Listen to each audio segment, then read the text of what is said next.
नमस्कार। आज हम रामायण के बिल्कुल शुरुआती हिस्से में जा रहे हैं बिल्कुल। कि आखिर ये सब शुरू कैसे हुआ। मतलब भगवान राम के जन्म की परिस्थितियां कैसे बनी। हमारे जो स्रोत हैं वो बताते हैं कि कैसे एक दिव्य हस्तक्षेप जरूरी हो गया था और इसमें एक राजा की अपनी इच्छा भी शामिल थी। चलिए सीधे चलते हैं उस प्राचीन भारत में जहां देवता, दानव, भाग्य सब आपस में गुथे हुए थे। बिल्कुल, और ये समझना बहुत ज़रूरी है कि कैसे एक राक्षस राजा रावण, उसके अत्याचारों ने पूरे ब्रह्मांड के संतुलन को हिला दिया था। इतना कि खुद भगवान विष्णु को लगा कि अब हस्तक्षेप करना ही पड़ेगा। हाँ, कहानी की शुरुआत ही होती है अधर्म के बढ़ जाने से और इसका मुख्य कारण था लंका का राजा रावण, ऋषि विश्रवा और राक्षसी कैकसी का बेटा। तो उसमें कह सकते हैं ब्राह्मण वाला ज्ञान भी था और राक्षसी क्रूरता भी। अच्छा। उसके भाई बहन भी थे, कुंभकर्ण, विभीषण, शूर्पणखा, सब बड़े शक्तिशाली। हाँ, और रावण ने तपस्या भी कोई साधारण नहीं की थी। हजारों साल, इतनी कठोर तपस्या कि कहते हैं उसने भगवान ब्रह्मा को खुश करने के लिए अपने 10 सिर काटकर अग्नि में डाल दिए थे। बाप रे, 10 सिर। हाँ, और इसी से खुश होकर ब्रह्मा ने उसे वरदान दिया कि कोई देवता, दानव या कोई भी दिव्य प्राणी उसे मार नहीं पाएगा। और यही यही वो पेंच है ना। अपने अहंकार में उसने सोचा कि ये मनुष्य और वानर ये मेरा क्या बिगाड़ेंगे, हाँ, इनसे क्या सुरक्षा मांगना। और अक्सर यही होता है, वरदान में ही विनाश का बीज छिपा होता है। ये छोटी सी भूल उसके अंत का कारण बनी। बिल्कुल। इस वरदान से वो इतना शक्तिशाली हो गया कि उसने स्वर्ग जीत लिया, देवताओं को बंदी बना लिया, ऋषि मुनियों के यज्ञों को भंग करने लगा। मतलब तीनों लोकों में बस उसी का आतंक था। और उसकी राजधानी लंका, जिसे असल में विश्वकर्मा ने बनाया था, वो तो जैसे अत्याचार का ही दूसरा नाम बन गई थी। तो जाहिर है सब परेशान हो गए होंगे। देवताओं ने, पृथ्वी ने, सबने मिलकर फिर गुहार लगाई होगी। हम्म। यही तो है अवतार की पूरी अवधारणा। जब जब बुराई बहुत बढ़ जाती है तो अच्छाई की रक्षा के लिए ईश्वर खुद आते हैं। अच्छा, तो एक तरफ ये ब्रह्मांडीय उथल-पुथल चल रही थी और दूसरी तरफ पृथ्वी पर अयोध्या में राजा दशरथ थे। कोसल देश की राजधानी सरयू नदी के किनारे। बताते हैं बड़ा ही आदर्श राज्य था।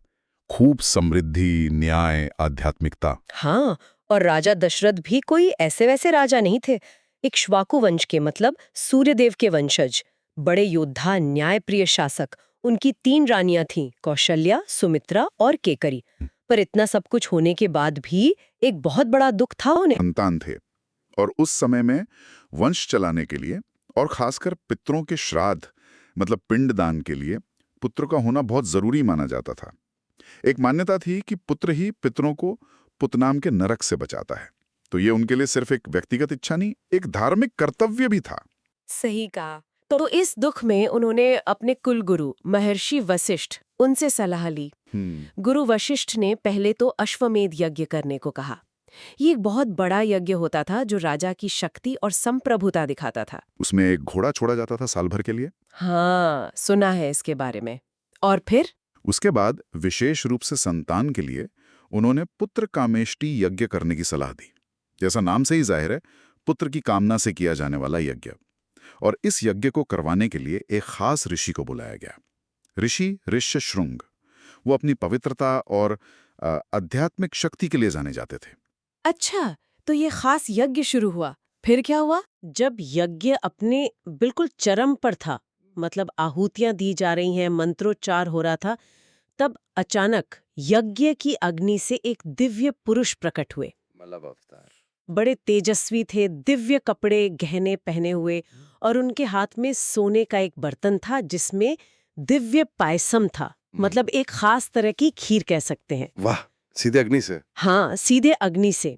और उस दिव्य पुरुष ने राजा दशरथ से कहा कि देवता आपकी भक्ति, आपकी यज्ञ से प्रसन्न है, और ये जो पायसम है इसे अपनी रानियों को खिलाइए। इससे आपको 4 पुत्र मिलेंगे जो अधर्म का नाश करेंगे। तो राजा दशरथ ने तो खुशी खुशी ले लिया होगा वो पात्र। बिल्कुल, बहुत श्रद्धा और खुशी के साथ उन्होंने वो पात्र लिया। फिर उन्होंने क्या किया, आधा पायसम अपनी सबसे बड़ी रानी कौशल्या, उनको दिया। ठीक है। फिर जो आधा बचा उसका आधा कैकेयी को दिया। अच्छा।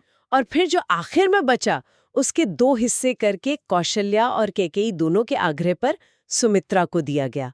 क्योंकि सुमित्रा को दोनों रानियों के हिस्सों से मिला। अच्छा, इस तरह से वितरण हुआ। इसका भी शायद कोई मतलब होगा, है ना, कि विष्णु का अंश कैसे बटेगा चारों पुत्रों में। हाँ, बिल्कुल। इस वितरण का गहरा प्रतीकात्मक अर्थ है, जो बाद में भाइयों के चरित्र और भूमिकाओं में भी दिखता है।